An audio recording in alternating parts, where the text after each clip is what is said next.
Bonsoir chers amis, bienvenue dans ce nouveau numéro de la Caravane Passe, l'émission des animaux voyageurs et de leurs compagnons à deux pattes. On repart ce soir sur le fameux chemin de Compostelle pour une évasion d'une heure, tout en musique et en récit. Rappelez-vous, la semaine dernière, on a suivi les pas de Franck qui était parti avec sa chèvre, son bouc et sa chienne.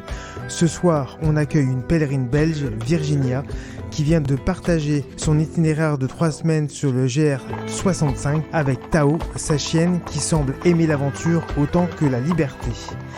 Virginia nous embarque donc dans la suite d'un périple qu'il a vu fouler le chemin d'Aumont-Aubrac à Cahors l'année dernière, ce qui l'a poussé cette année jusqu'aux portes de Saint-Jean-Pied-de-Port.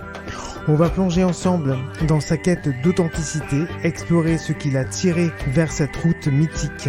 Elle va nous livrer ses moments de vie, ses rencontres à 4 pattes ou à 2, à tout ce qu'entre ciel et terre, elle et Tao ont pu dénicher. Alors, installez-vous confortablement, que vous soyez chez vous, en voiture ou ailleurs, et laissez-vous porter par les histoires de ceux qui marchent vers leurs rêves. Mais avant de démarrer cette émission, je vous rappelle que la Caravane Passe est en direct, vous pouvez donc réagir, intervenir ou poser vos questions. N'hésitez donc pas à le faire par SMS ou WhatsApp au 06 66 44 15 10 ou directement via l'application mobile de la web radio, disponible sur tous les stores. Bonsoir Virginia, bienvenue dans cette émission. Bonsoir Stéphane. Merci d'avoir accepté l'invitation.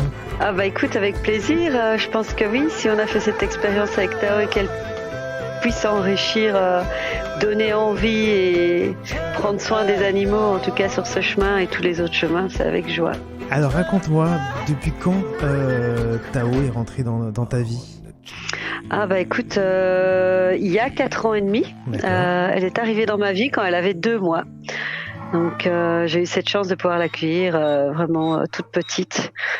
Et tu imaginais partir sur les chemins avec elle ? Alors oui, c'est un rêve qui est resté très présent parce que comme j'ai fait la première partie du Puy-en-Velay à Aumont-Aubrac il y a 14 ans de ça, je suis partie sans mon chien puisqu'à l'époque j'avais un bulldog et j'étais très contente déjà d'apprivoiser ce chemin seul, de le découvrir, à quel point il était très porteur et qu'il y avait une belle facilité aussi sur le chemin. Donc je m'étais dit le jour où j'ai un chien plus adapté à la marche, je partirai avec. Donc, je m'attendais pas à avoir un border collie puisque j'avais toujours dit ces chiens ne me conviendraient jamais. Ah oui, pourquoi ? Et puis, écoute, quand je partais à la plage ou que j'allais en forêt ou dans les parcs, je voyais toujours des borders courir derrière une balle, la ramener, courir, la ramener, et je trouvais ça assez aliénant. Je me suis dit, moi ça n'ira jamais. C'est pas possible, ces chiens, ils sont trop actifs, et je sentais déjà de loin que je me dis, mais ça me conviendra pas. Un bulldog, c'est un chien plutôt très lourd, très posé dans son corps, et je trouvais ça très très dynamique. Et puis finalement, je m'étais orientée vers un berger australien et je suis tombée plutôt sur Tao qui est border et berger australienne. Et finalement, c'est le chien qui me convient le mieux au niveau de la race. Voilà. Mais elle ne court pas derrière la balle et elle la ramène pas tout le temps. Elle aime bien que je lui cours derrière d'ailleurs. Voilà. Et avant de faire ce chemin avec elle, tu avais déjà fait un tronçon il y a une quinzaine d'années. Hein. Oui, c'est ça. C'est ça. Voilà, donc j'ai fait le Puy-en-Velay jusqu'à Aumont-Aubrac quand j'avais 26 ans. Et c'était pour moi, alors là, ça a été vraiment un chemin très initiatique, très très révélateur. En fait, que j'étais un être, on va dire, illimité, mais pas vraiment illimité, mais illimité dans toutes les limites que je pensais que j'avais. Donc j'ai su que... c'est-à-dire que je savais que je pouvais porter un sac, je savais que je pouvais me débrouiller toute seule sur un sentier de randonnée, que j'allais pas mourir de faim ou mourir en chemin. C'était assez particulier parce que j'avais toujours grandi dans un clan et toujours vraiment partir dans des vacances plutôt très rassurantes où je réservais réservait des endroits. C'était assez rassurant, tous ces endroits. Et tandis que là, quand une amie m'en a parlé, j'ai senti vraiment l'appel. Ça a été très fort, une peur énorme, mais en même temps un élan et une grande curiosité. Et j'ai suivi ça et ça a été ça a été le plus beau cadeau que j'ai pu me faire parce que ça m'a transformée, ça a transformé ma vie. Après ça, j'ai voyagé dans le monde entier. J'ai toujours fait des voyages en bivouac, assez sauvages, proches de la nature, proches des animaux. À des fois arriver dans un pays, ne pas savoir encore où j'allais dormir. Donc ce côté très aventureux et aussi ne pas savoir, c'est ça qui rend, en tout cas à l'heure d'aujourd'hui, les voyages et en tout cas là le sentier qu'on vient de faire encore avec Tao, vivant. Voilà, c'est challengeant, il y a des défis et c'est comme ça que, en tout cas, moi j'ai aimé et j'aime le vivre. Cette fois-ci, tu as choisi de partir avec ta chienne. Est-ce que ça a changé les préparatifs par rapport à Oui. justement ce premier tronçon que tu avais fait il y a 10 ans? Bah oui, parce qu'on l'a fait l'année passée. Et donc l'année passée, j'ai un peu lu, il y a pas mal de chouettes groupes, de chouettes partages. Et donc l'année passée, on a fait Au Mont Bras Cahors, puisque c'était l'idée de reprendre là où je m'étais arrêtée la toute première fois. Et donc il y a eu 2 manières de faire mon sac, cette fois-ci et l'année dernière. L'année dernière, il a été fait selon beaucoup de partages. Donc comme on m'avait partagé, tiens, il faut un sac pour les chiens. Donc je lui ai acheté cette fois-là en me disant, ma chienne, elle a une endurance. Ici, on vit au milieu des chevaux. Je vis dans une tiny house, donc on est énormément dehors. C'est une chienne avec laquelle je fais beaucoup de vélo. Donc moi, je me suis dit, waouh, elle a de l'endurance, c'est chouette. Elle va pouvoir m'aider à porter ses croquettes. Et non, en fait, ça n'a pas été. C'est ça. Voyez, être à l'écoute. C'est avec elle que je chemine. Mais finalement, c'est pas le contraire. On est très à l'écoute de nos animaux, mais mon sac, en tout cas la première fois, a été fait d'une manière. Et là, je me suis rendu compte que je pense que tous les chiens ne sont pas les mêmes, mais ce sac-là ne lui convenait pas. Après 3 jours de marche, je me suis rendu compte que ma chienne, c'est pas que le poids était lourd, c'est que psychologiquement, elle se renfermait sur elle-même. D'accord. Elle n'avait plus d'élan. Ouais, c'était vraiment très particulier. Et donc, quand je lui ai enlevé et que pendant 2 jours, je l'ai fait marcher sans, j'ai retrouvé une chienne très dynamique. Donc, mon sac a changé entre mon premier voyage et le second, en tout cas celui-ci où c'était clair. Je savais déjà mentalement que je porterais ses croquettes et ses affaires. Voilà. Et donc ce sac a été très différent aussi on va parler des 2 premiers, donc celui de Tao au Mont Bras Cahors et puis celui-ci. La première fois, j'ai voyagé sans tente et il m'a valu dormir quelques fois dehors. J'avais pas prévu le coup du tout. Qu'en fait, il y a des endroits, je vais pas dire beaucoup parce que c'est pas vrai, mais il y a des endroits où en fait le chien c'est non. Et j'avais pas prévu ce coup-là et donc j'ai dormi quand même ici l'année passée quelques fois dehors. C'était à quelle période de l'année? Pareil, le mois d'octobre, on est parti 10 jours. On est parti beaucoup moins longtemps. Et dans les 10 jours, tu peux compter l'aller et le retour. Donc, c'était assez court. C'était assez court et en même temps, c'était très bien. Je sentais que j'avais besoin de tester, sentir si c'était possible. Quand on dort dehors. Voilà. Oui, c'était au mois d'octobre, mais il y a eu 5 jours au mois de novembre, pardon. C'est vrai que j'oublie, mais le critère, c'est qu'il faut savoir qu'à partir du 1er novembre, et même avant, beaucoup de gîtes d'étape et de logements commencent à fermer. Donc, en plus d'avoir un chien, il y a quand même beaucoup de lieux qui commencent à fermer. Donc, ça devient un peu un entonnoir. D'où le fait que cette année, je suis partie avec une tente ultra légère, un matelas, un bon duvet, ça c'était sûr et certain. et voilà, et bien équipé, vraiment très très bien équipé. J'ai manqué de rien, Tao non plus. Je suppose que l'année dernière, tu n'avais pas ta tente, mais tu avais peut-être pas de duvet et de matelas pour dormir dehors? Non, non, j'avais rien du Ah oui. tout. Ouais, non, j'avais rien, et moi je t'avoue que voilà, je suis assez aventureuse, mais dormir dehors, à Conques, c'est là où j'ai dormi dehors. Il y a une abbaye, hein, magnifique, mais les chiens sont pas acceptés.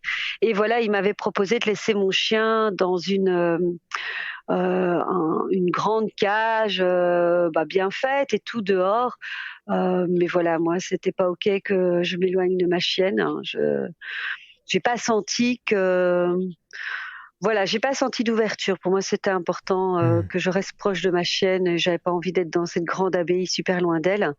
Donc j'ai dormi, ils ont accepté que je puisse demander aux gens qui étaient avec leur sac, s'il y avait quelqu'un qui avait un matelas pour moi. D'accord. Mais j'étais partie quand même avec mon duvet, parce qu'il faut savoir que ce soit, je pense, en tout cas le chemin de Compostelle ou d'autres sentiers de randonnée, il y a des gîtes, il y a des endroits où on peut aller loger, mais c'est toujours bien d'avoir son Sans duvet. son duvet avec soi. Hmm, hmm. Ouais, ça c'est vraiment important. Des fois, on a l'impression qu'il est pas utile, et puis tout d'un coup, on est content de l'avoir pris. Ouais, surtout quand Voilà. on dort dehors la belle étoile au mois de novembre, ça, ça peut Ouais, servir. mais c'était pas marrant. Ouais, j'imagine. C'était pas marrant vraiment, parce que voilà, tu m'as pas vue physiquement, mais je suis pas, très enrobée, donc j'avais mon corps quand même, très sur du dur. Hmm. Donc voilà, mais contente d'être toujours proche de ma chienne dans ces cas-là. Une vraie Voilà, pèlerine, c'était ma un vrai chemin comme jadis. oui, comme jadis, oui, mais c'était enrichissant, et puis cette année aussi, c'était clair, j'avais ma tante au début en me disant: «Au cas où on nous accepte pas dans les gîtes». Mais en fait, c'est du plan B, on est passé au plan A, et le plan A, c'était vraiment, dormir en tente. Il a fait très chaud les 2 premières semaines, donc c'était à la fois une belle opportunité de dormir, dehors, et aussi de démarrer très tôt à la lampe torche, quoi. Donc sans déranger les autres pèlerins, donc il y avait quelque chose d'assez, libre. On a une belle liberté de dormir dehors. Hmm. Donc c'est déjà chouette que nos animaux nous emmènent là, Oui. hein, parce que sinon on va vite dormir, sur un lit, et voilà, des fois c'est bien de enfin moi j'ai aimé cette expérience qu'elle me propose, parce que c'est ma chienne qui, me permet de cheminer autrement. Parce que, si on est tout seul, si j'étais toute seule, c'est sûr que je l'aurais fait beaucoup plus en gîte, mais Ouais, ouais. j'ai bien aimé cette expérience, en tout cas, qui fait qu'à travers elle, on a dormi énormément en tente, quoi. Hmm. Et alors, ces 21 jours, un peu plus de 21 jours, vous Mmh. ont permis de faire plein de chouettes rencontres, outre les chevaux qu'on voit dans votre dernière vidéo. Vous avez fait de chouettes Ah! rencontres tout au long de cet itinéraire, ce tronçon? Oui, oui. En fait, j'ai pas eu l'occasion de rencontrer beaucoup de pèlerins avec des chiens. Mais par contre, on nous parlait beaucoup. «Ah bah tiens, plus loin, il y a une pèlerine avec tel chien. Ah bah tiens, il y a un pèlerin avec 2 chiens». Mais jamais, j'avais l'occasion au début, en tout cas les 2 premières semaines, j'ai pas croisé, beaucoup de pèlerins avec, des chiens. On a beaucoup plus fait de rencontres humaines, et les chiens qu'on a croisés, ou des fois, notre crainte, c'était, en tout cas moi, les patous. Ouais. Et tu en as croisé? C'était J'en ai croisé 15. Il y a une vidéo, hein, je vois que tu as été voir mes vidéos, mais il y en Oui. a une, et quand, j'ai eu d'abord un élan en me disant: «Oh non!» C'était vraiment ça, et puis en fait, je crois que c'était un patou de canapé, je Oui, il a pense l'air d'être d'ailleurs. adorable. Il était super. Il a fait le loup tout le temps. Ma chienne, elle a aboyé. Voilà. J'ai vraiment été touchée, et puis après je me suis dit: «On va y aller», parce qu'il y avait d'autres chiens qui arrivaient, donc et les chiens, dès qu'ils sont en meute, peuvent avoir d'autres comportements. Mais j'ai croisé des chiens de ferme, hem, des chiens aussi, de village. Dans l'ensemble, ça se passait bien. Il y a eu quand même quelques fois où, voilà, il y en a certains qui sont sortis de leur espace pour venir réprimander Tao, mais j'ai de la chance d'avoir une chienne très passive. Elle se couche pas au sol pour se soumettre, mais elle est très très passive, donc elle va montrer aucun intérêt. Alors ça, Ah c'est ouais. vraiment voilà. Mais quand il y a des chiens qui venaient vraiment pour voilà, puisqu'il y en a quelques-uns qui ont voulu l'attaquer, voilà, je me suis mise entre ma chienne et eux, et j'avais une laisse qui fait que je frappais à terre et je criais d'un coup, alors je les voyais partir la queue entre les jambes. Ah oui, bon, ok, on retourne chez nous. En fait, j'essayais vraiment un maximum d'être à l'écoute. Quand on croisait comme ça des chiens, j'ai observé ma chienne qui avait... voilà, c'est très engageant de faire un chemin comme celui-là avec peu de repères, même aucun. On devient, nous, en tout cas, leur humain. Moi, j'appelle qu'on est leur gardien parce qu'ils sont gardiens de nous. On est des gardiens, l'une de l'autre. Et j'ai remarqué que ça pouvait vraiment beaucoup la fatiguer. En tout cas, si elle devait chaque fois placer ses limites avec tous les chiens qui venaient la rencontrer. Donc, le fait de pouvoir mettre une distance à certains moments et dire ok, la hiérarchie, on va pas laisser faire, on passe juste 3 secondes, on va pas engendrer chaque fois de l'émotionnel par rapport. En tout cas, c'était pas mon choix. C'était pas toujours de laisser ma chienne se débrouiller parce que c'est quand même très engageant, mais plutôt dire ok, bon là vous la laissez tranquille et moi je chemine avec elle, et je la sentais assez satisfaite de cette distance que je pouvais mettre avec certains chiens qui étaient prêts à venir un peu la croquer, quoi. D'accord. Voilà. Donc on a fait des rencontres comme ça. J'ai pas fait des rencontres d'ânes, mais surtout des belles rencontres humaines, dont Tao elle a fait 2 belles rencontres humaines où, voilà, le cœur des animaux est grand, hein, je pense que tu le sais, non? Oui, oui, oui, tout à fait. Tu as l'air d'avoir un bel amour pour les animaux, un amour commun. Hem Et donc les animaux ne nous appartiennent pas, ils appartiennent à eux-mêmes, et l'amour qu'ils ont aussi est grand. Et donc elle a eu quand même deux rencontres, dont une où Anaëlle, hein, peut-être qu'elle se reconnaîtra.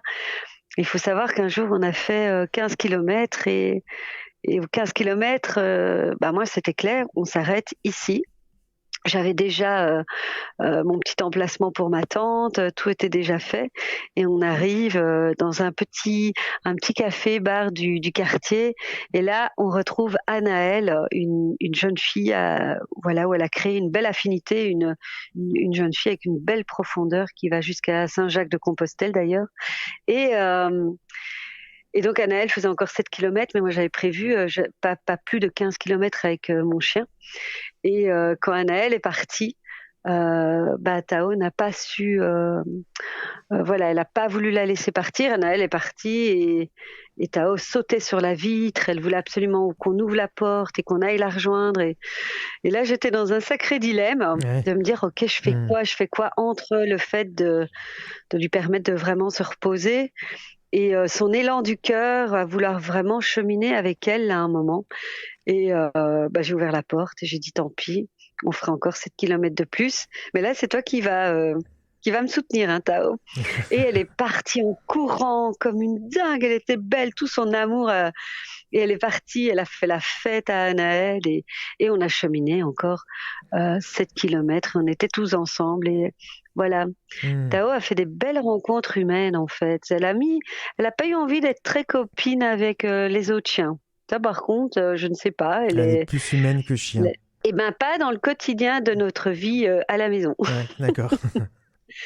Voilà, elle est plutôt, plutôt quelques chiens, pas beaucoup. Voilà, et en humain aussi, elle n'est pas plus intéressée que ça par les humains, mais là, sur le chemin, j'ai vu une chienne vraiment, aussi très transformée. Ce que je comprends donc, c'est que quand on part avec un chien, on ne choisit pas, enfin on change de rythme, un petit peu comme on part quand on part avec des enfants. Tu le dis sur ton site, et puis c'est ce que tu dis là, pas de question de faire 20 ou 25 km. sauf quand son Mm. chien décide d'aller plus loin. C'est contraignant de devoir marcher au rythme de son chien, ou finalement, pour toi, c'est facile, Mm. c'est l'amour du chien et peu importe. Je suis contente que tu poses cette question. C'est quelque chose que j'ai pas mal abordé. J'ai fait une vidéo là-dessus. Euh, je pense qu'on passe. Moi, je suis passée par différentes phases. J'ai commencé mes 3 premiers jours, en tout cas nos 3 premiers jours, comme d'habitude. Ici en Belgique, on peut faire des 20 kilomètres par jour. Euh, donc j'ai commencé à faire une étape de 25 kilomètres. Là, on était bien, super. Deuxième jour, on fait 24. Là, je commence à voir ma chienne qui ralentit pas mal la cadence. Je me dis, ah ben tiens, qu'est-ce qui se passe? Et moi, pendant que elle, sa cadence, en tout cas son rythme ralentit, moi, le mien, il s'énergise. Je me sens avoir de plus en plus d'énergie. Je sens que mon sac, on commence à faire qu'un avec mon sac. Je commence à trouver des repères. Donc, on commence à être vachement décalé. Et là, je me dis, oh là là. Donc, le lendemain, OK, on fait un peu moins de 20 ou 20, j'arrondis. Hein. Et là, à la fin des 14 premiers kilomètres, on commençait à 6 heures du matin, 6h30, parce qu'il faisait 32 degrés à l'ombre. Donc, je voulais vraiment être au frais. Et là, ma chienne a vomi. Et là, Ouais. j'ai compris au matin, j'ai senti qu'il y avait quelque chose qui n'allait pas du tout. Et donc, j'ai décidé de... Voilà, cette fois-là, j'ai fait du stop parce que j'étais encore à 10 kilomètres de Moissac. Et moi, je suis très à l'aise avec ça. La priorité, c'était quand même le bien-être de mon animal. Mhm. Et là où j'étais, il y avait vraiment rien. Et le premier endroit, c'était à Moissac. Donc, quelqu'un nous a pris tout de suite. On est arrivé au gîte. Et là, j'ai su qu'il fallait que je m'arrête 2 jours. Donc, je me suis dit, tout est à revoir. Il y a quelque chose qui va pas. Je vais laisser le temps d'intégrer, d'infuser ça.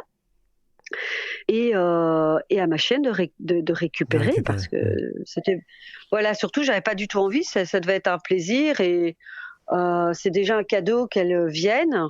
En même temps, elle devient une pèlerine aussi. On chemine ensemble, mais pas au détriment de sa santé ou de son bien-être. Et parce que moi j'ai décidé de faire ce chemin, elle me suit, donc elle aussi, elle cherche à se réajuster et à faire avec aussi ce qui se passe. Euh, Et donc là, je me suis dit, OK, on va faire 15 kilomètres, pas plus, parce que j'ai commencé à me renseigner sur des sites autres qui allaient beaucoup plus dans l'écoute du chien. Et donc, les informations que j'avais, où le chien, sur le chemin de Saint-Jacques, on pouvait faire autant de kilomètres, en fait, pas forcément.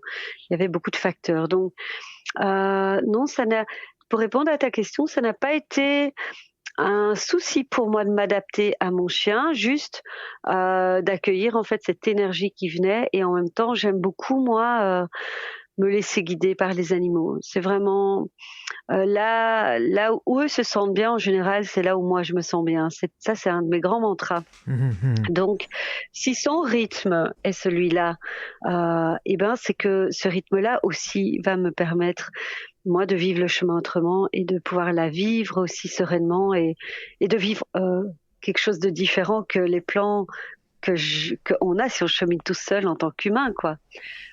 Donc, j'ai eu plusieurs observations. C'est que en fait, j'ai pensé moi à un moment que mon chien en fait avait peut-être un souci de santé. Je me suis dit, est-ce qu'elle Ouais. a un problème, une carence?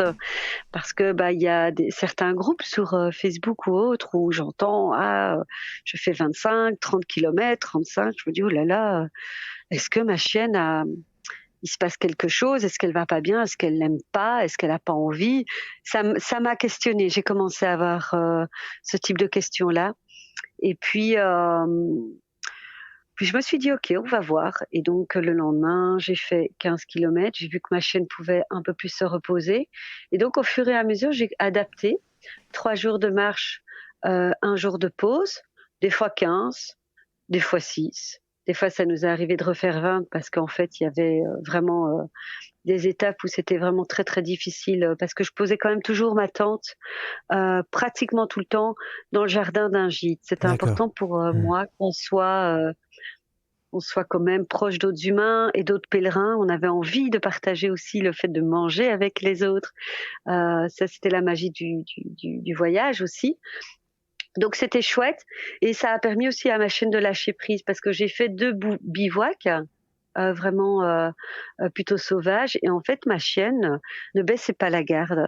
Donc elle dormait mais toujours d'un demi-œil. Ouais. Donc elle avait tendance à beaucoup plus vite être agitée, beaucoup plus être à l'écoute. Donc je me suis rendu compte que ma chienne en fait ne se reposait pas la nuit, quand on était dans du bivouac sauvage. Donc, ce qui faisait qu'elle avait pas la même énergie pour aller de l'avant le lendemain. J'ai remarqué aussi que au niveau émotionnel, le fait d'aller vers des endroits comme ça où il y avait des chiens, des mouvements, des gens qu'elle connaissait pas, en fait, engendrait, puisqu'elle a quand même un instinct un peu de protection. Elle n'a grogné sur personne, mais elle est très protectrice, ma chienne. Ça engendrait beaucoup d'émotionnel à certains moments pour elle, qui n'était pas visible parce qu'elle vit beaucoup plus les choses intérieurement. Donc j'ai pu observer en fait quelque chose et c'est mon plus, je la remercie beaucoup. C'est que j'ai pu observer que les animaux, en tout cas là sur le chien, ma chienne d'ailleurs, c'est qu'en fait ils ont beau avoir une endurance, une bonne endurance parce que le border est quand même un chien qui a une sacrée endurance, qui peut même dépasser beaucoup de limites.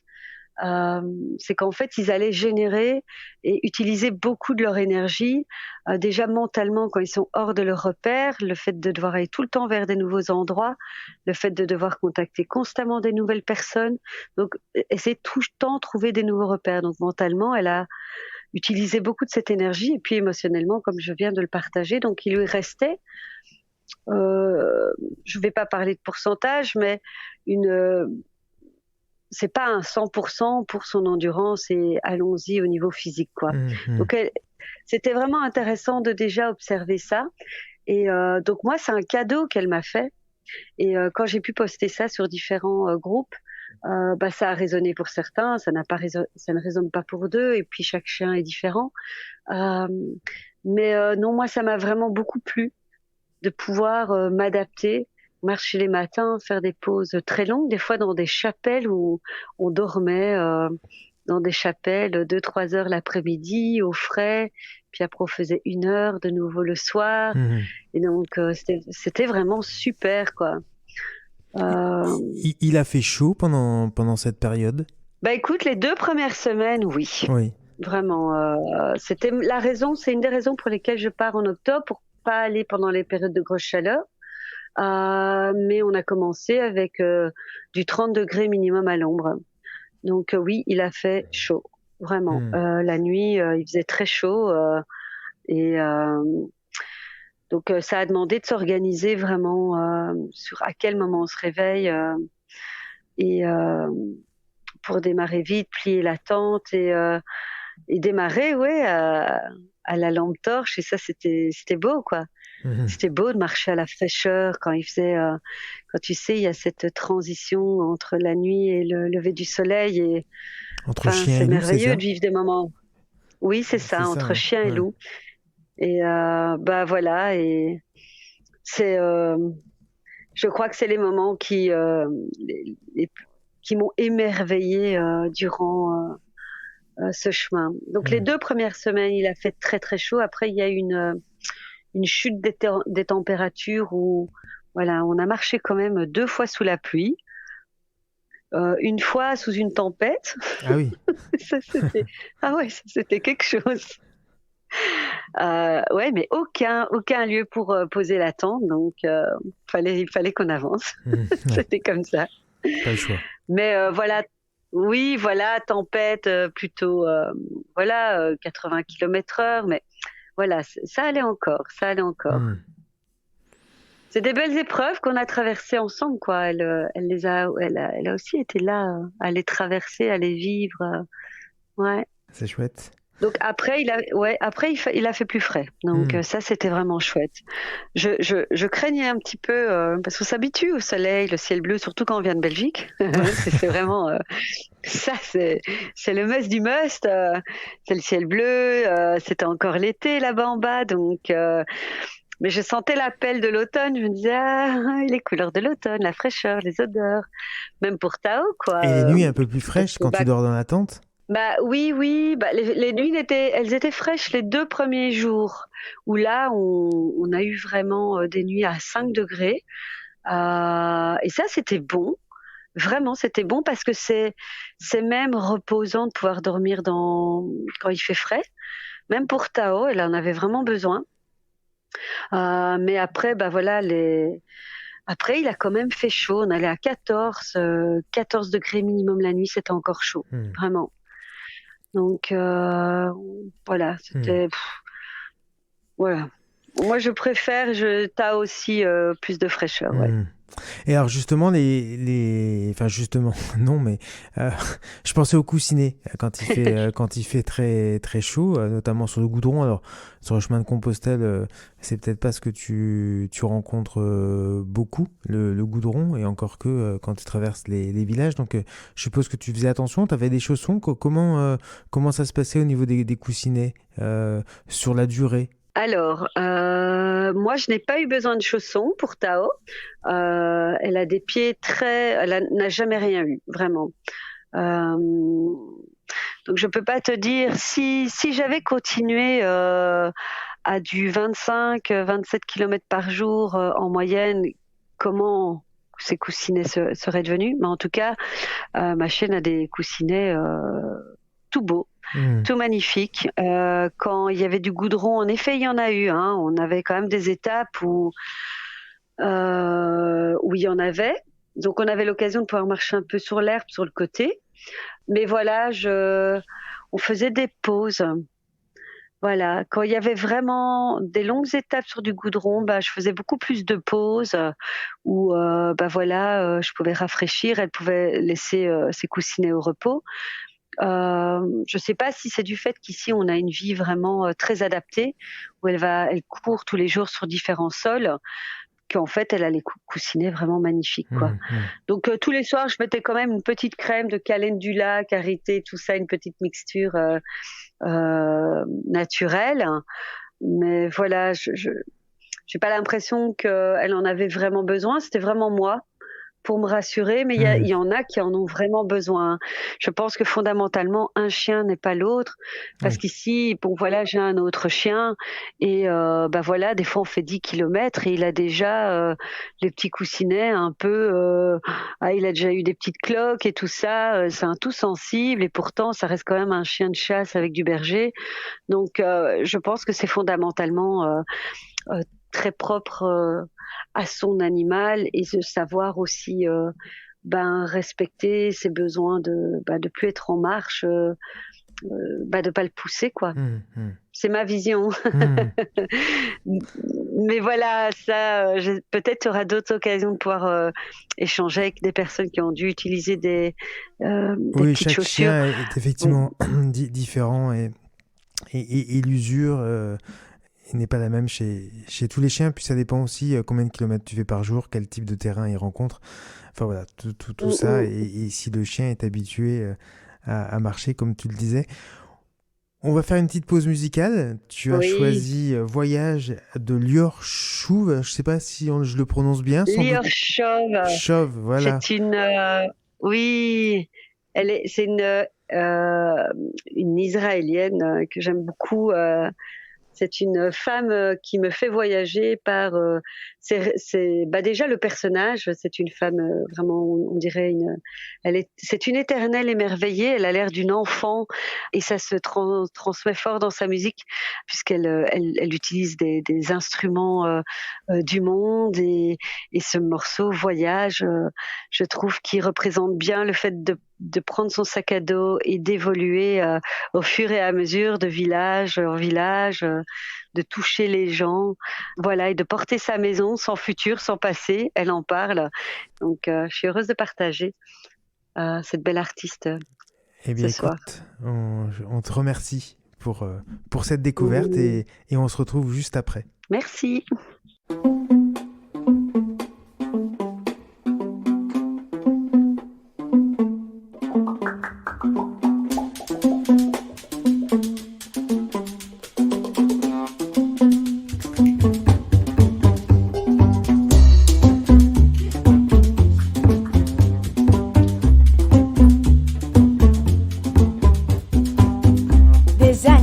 Des années que je voyage,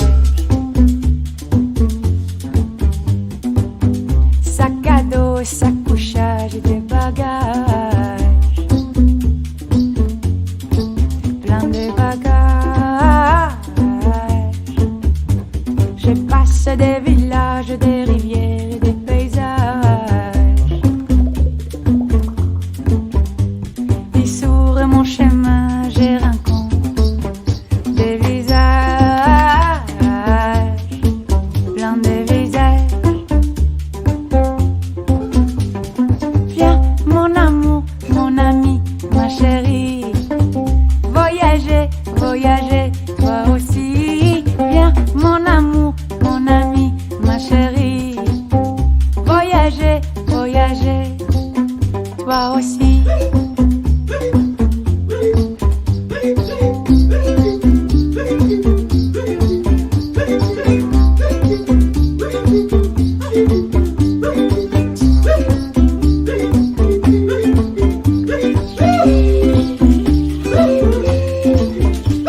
Parti pour apprendre comment faire rire et comment faire pleurer.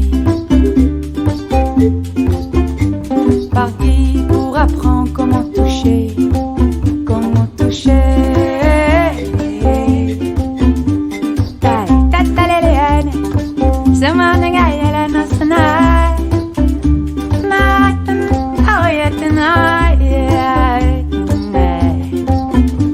Toujours étrangère avec mon petit accent péché, passagère de mon si le monde me le permet, me le permet.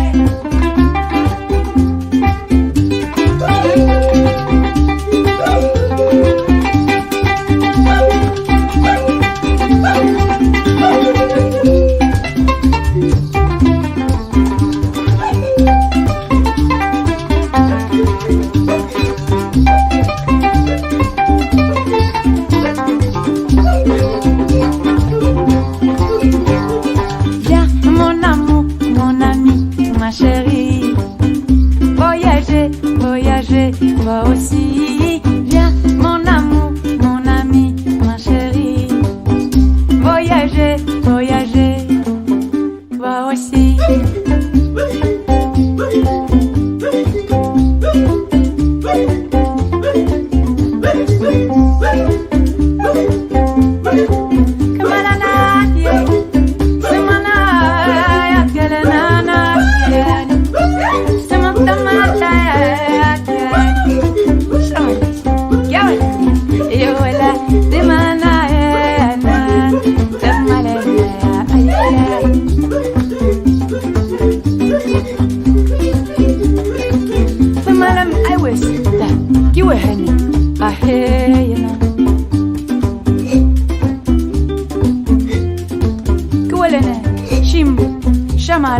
שמה בא, מה שבא יבוא עכשיו, זה מה שיוצא, זה בתוך המקום הזה שמשתנה, כאילו אין זמן, אבל יש זמן וכל הזמן. קח אותו, קח אותו. לאן לכאן? לאן לכאן? לפה, אליי. אלינו. מה את מדברת? מדברת, מבלבלת את המוח. מבלבל את זה. מבלבלי. Je marche sur la terre et les villes traversées, maison en mouvement sans futur, sans passé. Laisse-moi passer, laisse-moi passer, laisse-moi passer.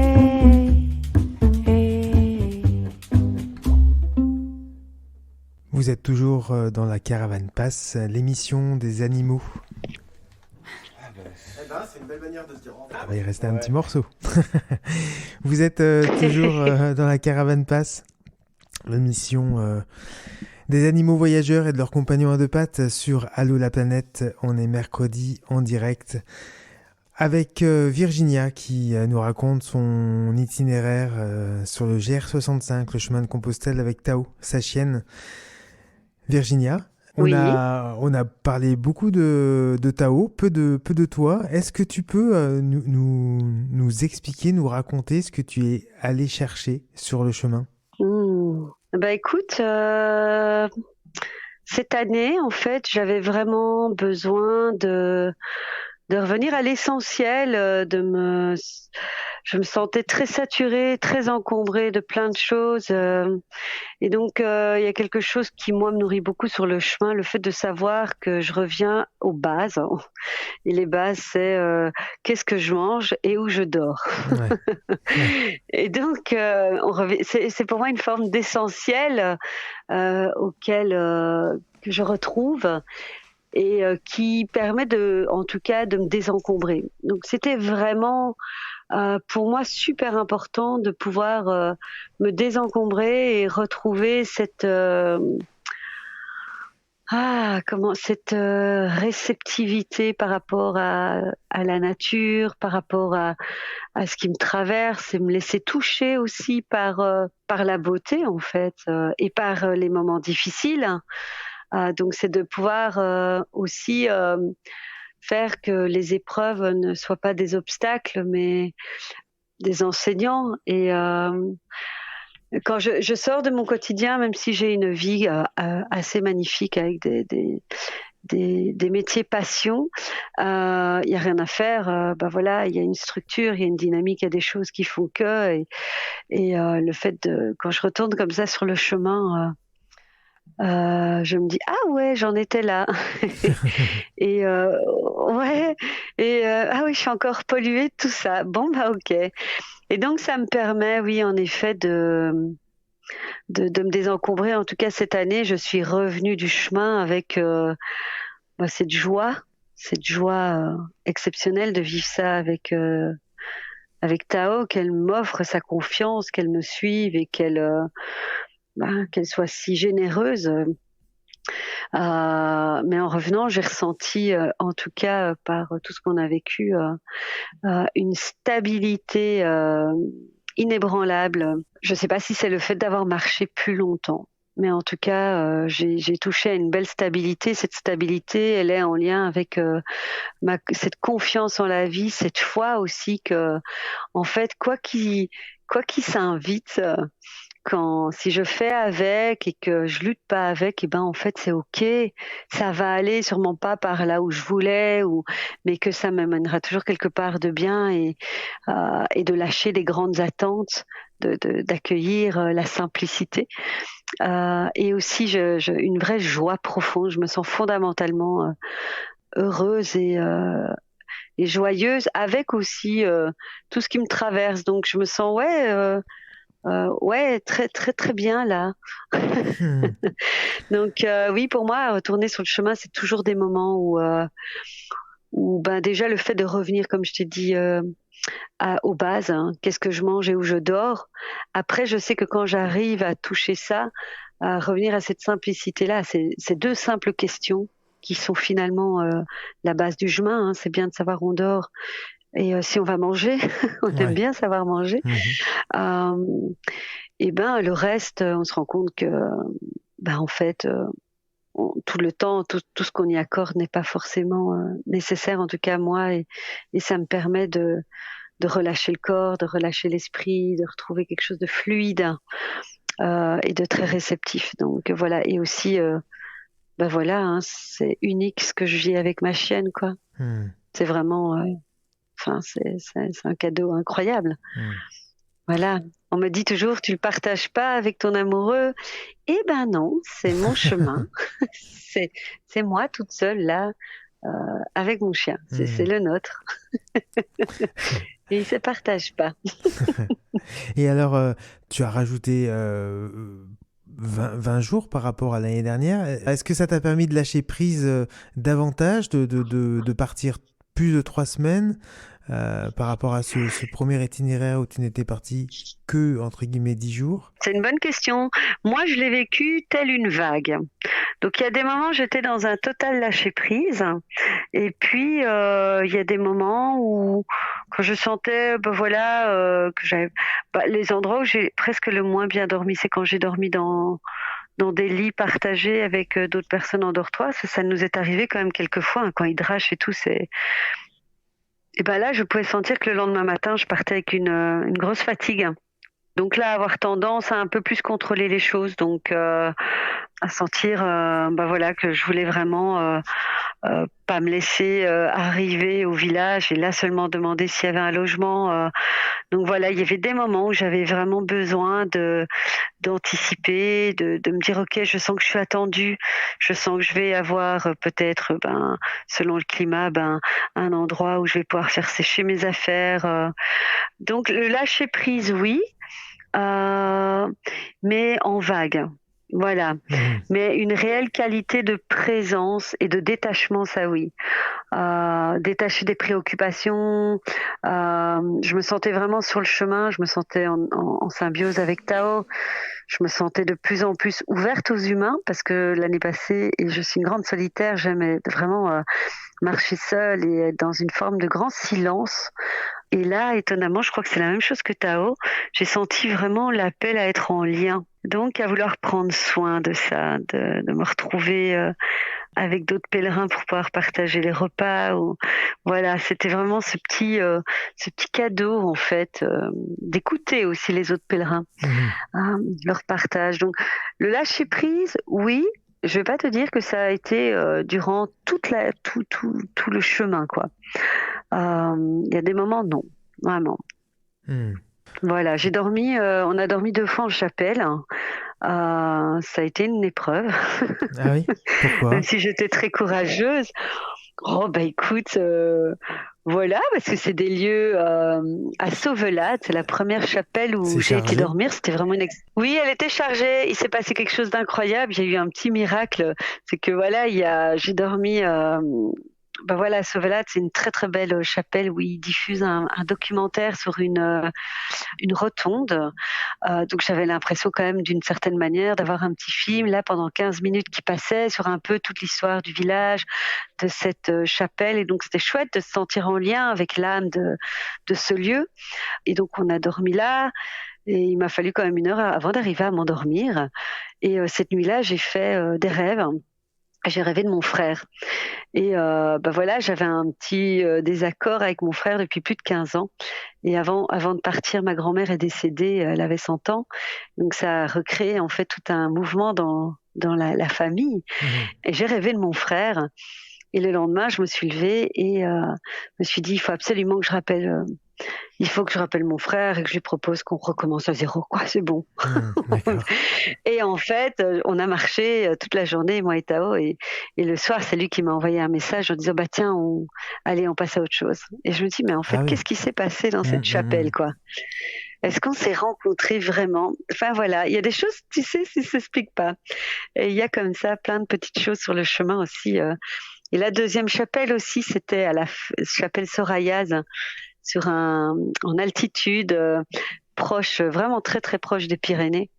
Et là, il y avait une tempête et je me suis dit, oh non, mais en fait, j'ai prévu de dormir là et non, en fait, ça va pas aller. Je sens bien que je me sens toute seule, mais c'était impossible de redémarrer avec la tempête qu'il y avait et la nuit qui tombait. Et finalement, il y a 2 pèlerins qui sont passés et ils ont décidé de dormir là. Donc je t'avoue que ça m'a soulagée. Donc il y a des épreuves qui font que il y a des moments où il y a un lâcher prise et puis lâcher prise se dit ouais mais non en fait c'était peut-être pas une bonne idée. Enfin voilà, il y a eu plein de belles petites choses, mais non un beau détachement, je dirais. Me détacher vraiment plus de détails et de petites choses en fait. Je laisse passer en fait. On arrive au terme de l'émission, le temps passe vite. Tu repars l'année prochaine? Non, Non. pas l'année prochaine. D'accord. J'aurais bien aimé te dire oui, mais Tao a ses prochaines chaleurs au mois de mars, donc c'était quelque chose de très important de pouvoir partir avant ces prochaines chaleurs. Et Tao, c'est vraiment une vraie maman. Elle a cet appel à couver. Elle a déjà couvé un chaton. D'accord. Elle est très, très, très, très, très en demande, donc j'ai décidé de mettre 1 an en off pour pouvoir être à l'écoute de son envie à materner fondamentalement. Voilà, lui laisser le temps de vraiment être avec ses petits. Voilà, donc je fais une pause pendant au moins 1 an là pour elle. Mais je ne suis pas sûre de faire. J'écouterai d'autres personnes qui ont fait la chemin. partie espagnole. Ah oui. Oui, la partie espagnole, parce que la partie espagnole a l'air quand même vachement engageante pour les animaux, pour les chiens. Oui. Beaucoup plus engageante que toute la partie française. Ouais. Je pense qu'on aura une émission spéciale, justement, l'accueil des chiens sur le chemin de Compostelle et notamment sur la partie espagnole. Ah oui, super, ça c'est bien. Sur la partie espagnole, il y en a vraiment très très peu qui accueillent. On est vraiment, voilà. Je suis en lien avec Juliette, en fait, avec d'autres qui sont là-bas et voilà, ils vivent quelques bonnes épreuves à ne pas avoir accès à des douches et à être vraiment tout le temps dehors. Voilà. Donc, je vais me laisser sentir. J'ai vraiment plutôt envie que ma chienne soit bien et que ce soit pas, voilà. Je ne peux. Actuellement, c'est non, mais les choses peuvent changer. Mais pour le moment, c'est pas dans le programme. Mais un jour, j'irai jusqu'au bout. Ça, c'est sûr. Eh ben, écoute, je te le souhaite. Merci d'avoir participé à cette émission. Et merci vraiment à toi de pouvoir permettre aux animaux de parler à travers nous sur ce qu'ils ont vécu sur le chemin. Merci à toi. Oui, merci à toi et bonne soirée. Bye bye. Voilà, ce numéro de la Caravane Pass se termine. Merci d'avoir été à l'écoute de la web radio Allô la planète. Je vous retrouve la semaine prochaine pour de nouveaux récits d'animaux nomades. En attendant, vous pourrez réécouter cette émission samedi à 17h et lundi à 10h, puis dans quelques jours en podcast sur le site de la radio. Si vous souhaitez vous aussi raconter votre voyage, contactez-moi au 06 66 44 15 10. Bonne fin de soirée sur Allô la planète et à la semaine prochaine.